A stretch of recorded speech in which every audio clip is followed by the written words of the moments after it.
après ça, c'est mes textes, hein. De toute façon, j'aime bien après réécrire, tu vois.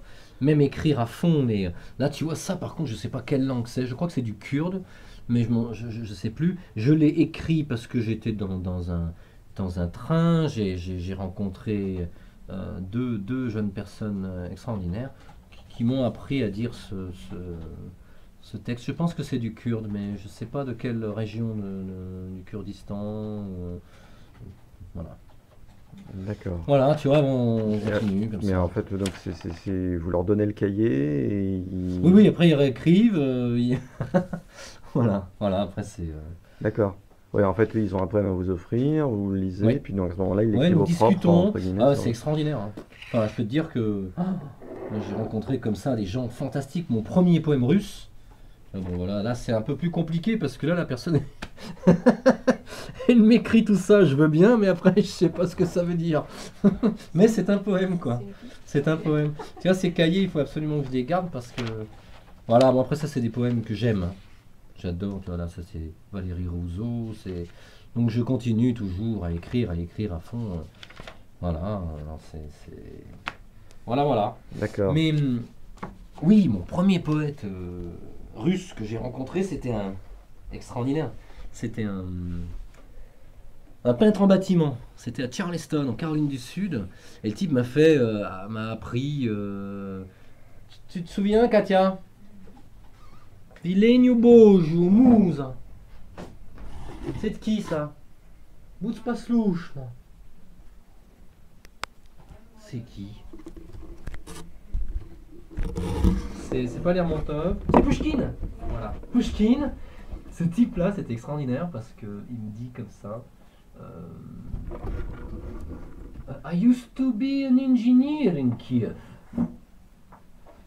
Oui. Now I'm in America. I paint houses. There is no problem to paint houses. But here in this country, they only want white. Ils veulent que du blanc sur les murs. Et déjà pour moi, ça, c'était de la poésie. C'était un poème, tu vois, Ouais. qui me disait. Et donc après, il m'a appris ce poème, cet extrait de poème de Pushkin. Ce qui est formidable, tu vois, dans cette vie, c'est que les gens, quand ils viennent vers toi, ils ont toujours quelque chose de vraiment important. C'est-à-dire qu'ils portent en eux de très fort, de très puissant, de très. C'est-à-dire tous les poèmes qu'on m'a dit, qu'on m'a appris, Mm. c'est jamais des trucs, la petite fleur, des chants, le truc. Non, non, non, non. C'est toujours des choses qui sont très, Ouais, ouais, très fortes, quoi. ouais. Je pense que si un seul don que je dois avoir, hein, Ouais. un seul don, c'est d'être toujours persuadé, même si des fois je suis rongé par le doute, qu'il y a dans l'être humain, n'importe quel être humain, des choses magnifiques à découvrir. Et que la poésie, je me sers de la poésie, il y a des poètes qui vont hurler, hein, des choses comme ça. Mais je me sers vraiment de la poésie comme déclencheur, tu vois, ou comme... tu vois, c'est quasiment un prétexte. Oui, non, mais vraiment, ça, j'en suis persuadé. Persuadé. Attends, je sais pas si je peux montrer. Ah bah, J'ai travaillé, tu vois, avec des jeunes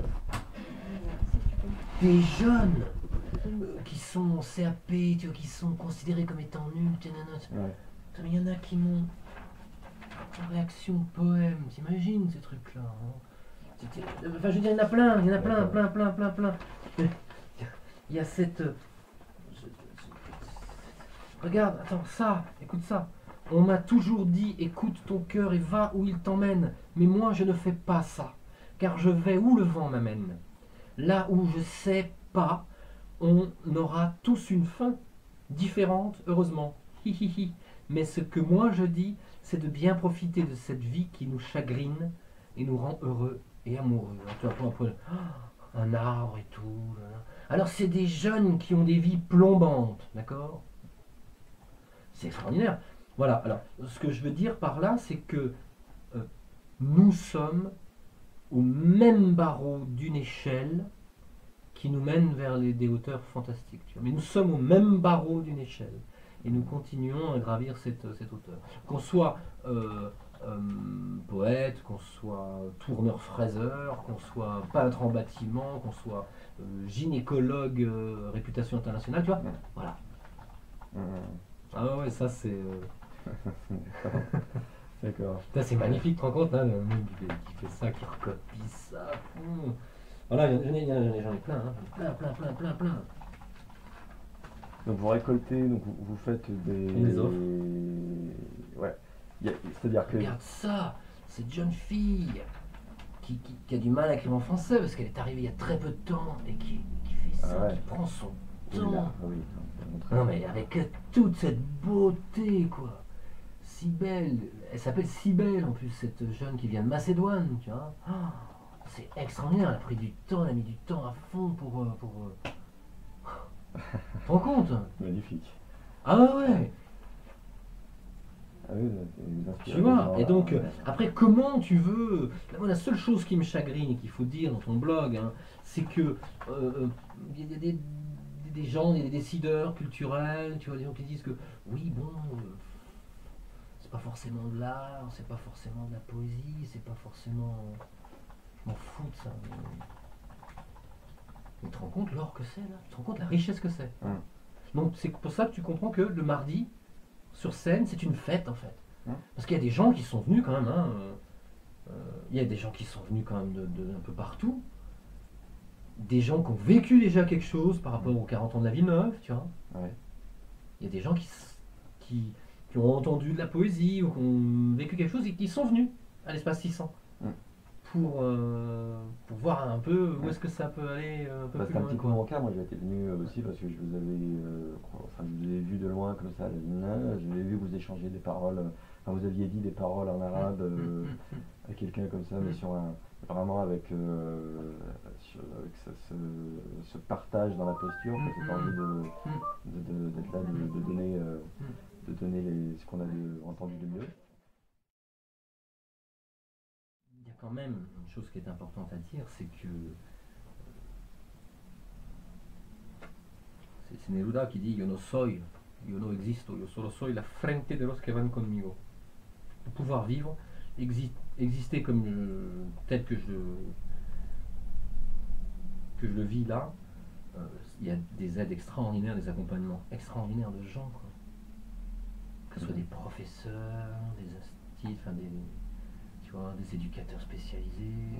Je pense au CODAS, tu vois, un travail. J'ai travaillé avec des jeunes EduxP, tu vois, dans des lieux qui étaient difficiles, mais parce que tu fais aussi ces rencontres de gens qui sont des acteurs primordiaux. Là, tu peux aller dans des lieux, là, tu peux faire des choses. Ces jeunes-là, je pense pas qu'il y a quelques mois, ils se seraient dit, bah tiens, moi je vais écrire un poème, ou je vais. Oui, tout à fait. Garçon. Donc là, il y a un encadrement, il y a un accueil, il y a un accompagnement de gens comme la Maison de la Poésie, comme Carole. Hein, tout ça, c'est hyper important. Mais c'est vrai, c'est hyper important. Tu vois. Sinon, qu'est-ce que tu fais tout seul là? Mais nous, qu'est-ce qu'on fait? Après, ce que je crois de plus en plus, c'est que plus tu te nourris, tu vis des choses comme ça, tu les portes en toi. Vraiment, hein. C'est-à-dire, tu vas, comme l'autre fois, je suis au magasin, comment ça s'appelle, Attaque, là, du côté de. Comment ça s'appelle, là? Attaque, le quartier. Vers Saint-Martin. Tesser. Ouais. Attaque. Une magnifique caissière. Je sais pas pourquoi. Je lui dis un poème. Non mais Non, mais je m'attendais pas. Attends. Et elle me dit du Shakespeare comme ça, tu vois, elle me déclame. Regarde, j'ai la chair de poule. Hein. C'est génial. Tu te rends compte? Alors, t'as des gens, ils sont là, des gens qui sont autour, hein, qui disent eh, bon, alors, ouais, mais là, attendez, il y a Shakespeare. Tu vas quand même pas. C'est fantastique, tu vois, des choses comme ça qui sont. En fait, juste si j'ose ajouter quelque chose. En Ouais, fait, dans certaines cultures, le fait de connaître des choses par cœur, c'est pas forcément qu'il y a l'oralité, parce qu'il y a l'oralité de choses qui varient, par exemple des contes qu'on transmet, qui sont par essence au départ sont orales et dont le contenu peut varier en fait d'une génération à l'autre. Et après, il y a aussi le fait de connaître par cœur des choses qui sont écrites et figées. comme Yves le fait. C'est pour ça qu'il n'est pas vraiment dans le compte. Yves va dire Je c'est suis propre. pas, non, je suis pas compteur. Voilà, tu dis c'est Mais- propre texte, c'est une autre réalité. Tu dis ses propres textes et tu dis les textes des autres. Et en fait, le fait de connaître par cœur, de porter en soi, déjà quand tu connais par cœur, en fait, quelque part, c'est ta propriété, enfin, ça t'appartient. Tu te retrouves en prison, tu te retrouves privé de toutes sortes de papiers et de livres, c'est en toi. Et ça permet aussi de se reconnaître de façon culturelle entre les gens, et même entre les gens très différents, socialement éloignés. Dans certaines cultures, moi je sais que par exemple le fait de connaître des choses par cœur, de certains auteurs, c'est un code. Les gens se reconnaissent comme ça. D'accord. Toi tu connais cet auteur, tu connais cet auteur qui t'est interdit, Ouais. et donc t'es le mien, tu Ouais. fais partie, c'est presque initiatique. Ouais. Voilà, c'est... Oui. Oui, oui, c'est oui. ça aussi, Ouais, tu ouais, vois, ouais. tu te reconnais, donc c'est... Tu vois. Enfin, moi, je me reconnais dans tous ceux Ouais. qui veulent bien construire une Mais oui, écoute, mais quoi, voilà. tu vois. Ouais. Donc, c'est moi. Voilà. Et n'importe quelle personne, c'est là, tu vois, je organise une grande fête au mois d'avril et il y a quelqu'un que je considère comme mon ami qui vient, Franck, il est balasteur à la SNCF, hein. C'est un gars qui bosse la nuit. C'est pas du tout un intellectuel, genre il lit pas ou quoi que ce soit. Je l'ai rencontré dans un terrain de camping où même si je suis en vacances avec ma famille, je fais des moments poétiques, tu vois, j'organise des... Enfin, nous allons sur le plateau des Glières, nous marchons à travers les montagnes, tout ça, et je dis des poèmes, et tout ça. Et ce gars-là, il est immense, hein, c'est un balasteur, c'est le gars qui transporte des ballasts et tout pour SNCF. D'accord, balasteur, je connaissais pas. Ouais, enfin moi je l'appelle le balasteur, mais... D'accord. Et là, il travaille sur les chantiers, hein, mais c'est un type, avec sa main, il t'enveloppe la tête, tu vois, enfin, il est immense, immense, immense. Et le gars, à la fin d'une journée, je me souviens, il vient vers moi, il me dit... Toi, tu ne me prends pas pour des cons.